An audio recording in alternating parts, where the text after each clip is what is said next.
All right, folks. So there was a back and forth between Sam Seder, the host of the Majority Report, and Eric Weinstein over on Twitter. And so I want to, I want to cap this for you guys, recap this for you guys, as well as a segment into a bit of a Michael Trackey back and forth that Sam Seder and Michael Trackey got into because it kind of ties into this beginning part. So as you guys all know, we've talked about this nonstop. Dave Rubin is an absolute clown who dodges every single left winger who would come on his show. I'd love to go on his show, of course. One have Sam Seder on, one have Anna Kasparian on, one have Kyle Kalinske on, one have David Pakman on. The list goes on and on at this point. It's really remarkable how long the list goes. And by the way, if you see him at any college where he's asking questions, just really keep asking him about it. Like, don't let him forget it, At least do it intermittently, but just really ask him about it continuously. So here's what Eric Weinstein tweeted out. He said, "There's something very odd and perhaps new happening around Rubin Report. We could call it hate blinding, an analogy to being left snowblind. There is now a perma-swarm of hater accounts that harass Dave constantly, seemingly to get him to become desensitized to all criticism." Now, here are the linked pictures here. So, Doofus Roaming Millennial had Doofus Rave Dubin on her show. So, it's kind of like a moron off. And so, Hassan JF sends out a tweet saying, "Everybody spam, quote, debate Sam Seder in the chat and send super chats." And he adds, 4 people who are, Dave Rubin critics, consistent critics of Dave Rubin. And then another one he posted is he searched the phrase "debate Sam Seder, you coward," and he's managed to find 4 tweets in the span of 5 days, which is not very much. Now I'm sure the debate Sam Seder number would have been a lot higher, but he specifically put in "debate Sam Seder, you coward." I don't know about you guys, but, 4 tweets in 5 days really ain't that much, bro. But anyway, so he sent, he just puts this and acts as if it's like some kind of a, weird thing going on. He continues his thread. He says, "Since I hold what I believe to be reasonable, limited, and warranted critique of the Rubin Report, Dave has asked me if I would come on his show to discuss what the heck is going on from the perspective of a good faith, leftish critique of RR Rubin Report guests, questions, balance, and effect." He says, "I don't know if we will do it, but we are talking about it. It certainly doesn't make sense to have to wade through a daily miasma," I've never even heard that word before, by the way, "of hate to get constructive criticism. On the other hand, there are reasonable concerns many share, and Dave deserves to be able to hear and rebut them." So here's the thing, right? So obviously this whole thing is a bunch of nonsense. This isn't like, it's a totally warranted, whatever you want to call it, quote, swarm, whatever it is that you want to call it. Like, people are just trying to, get him to debate Sam Seder. It's very simple. Now, the problem with this is right here is where he says that, he asked him to come on. And I respect Eric Weinstein. I don't dislike Eric Weinstein. And I do not think that you should be, acting towards him in the same way you would to Rave Dubin, because I think that Eric's like he's a legit dude, and he's not a bad guy or a mean guy or anything like that. So, in fact, we can actually use him as a vehicle to get Sam Seder to Dave Rubin. So do not be a D-bag to Eric Weinstein. Be a nice person who has legit, questions and suggestions, etc., and, that's all. And, just do that. You know what I'm saying? Just do that. Don't be a D-bag to him the same way you would be to Dave Rubin, which is warranted. And we may be able to, use him as a vehicle to get Sam Seder to talk to Dave Rubin, or any other progressive for that matter. But my problem with this becomes, why would you be the one to do it, right? Why wouldn't Sam Seder be the one to do it? The person who's literally the subject of these fucking tweets. Why wouldn't it be Sam Seder himself? Why would we need a middleman? This doesn't make sense. Like, sorry, Eric, but you're not going to accurately represent our concerns and our positions because you're not as left-wing as we are. You don't share the same beliefs. And people were pointing out that, like, you have a vested interest in protecting the Rubin Report's brand as well as the intellectual dark web's brand. And so you have a conflict of interest that is a, big concern, obviously. And so you're not going to be, accurately able to really do this in any way. So no, we don't want you to go on. The fact that he says I don't even know if we'll do it is pretty remarkable to me.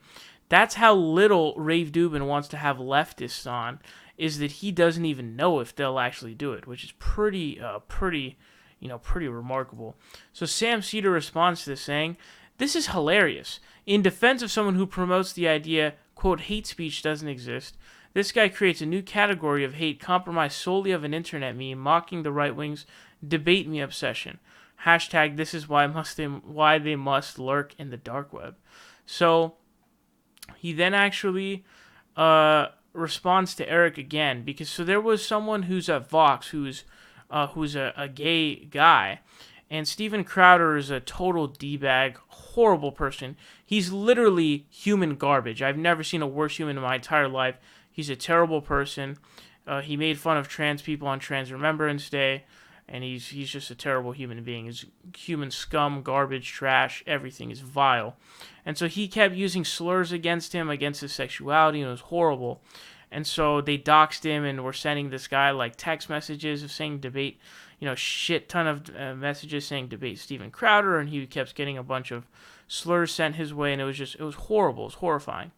And so he says, perhaps not so new, and despite all the drama he creates around negative tweets, perhaps significantly tamer than what others deal with, as inspired by guests of @Rubin Report. So, as you guys know, Dave Rubin had on Steven Crowder at one point to spew his nonsense.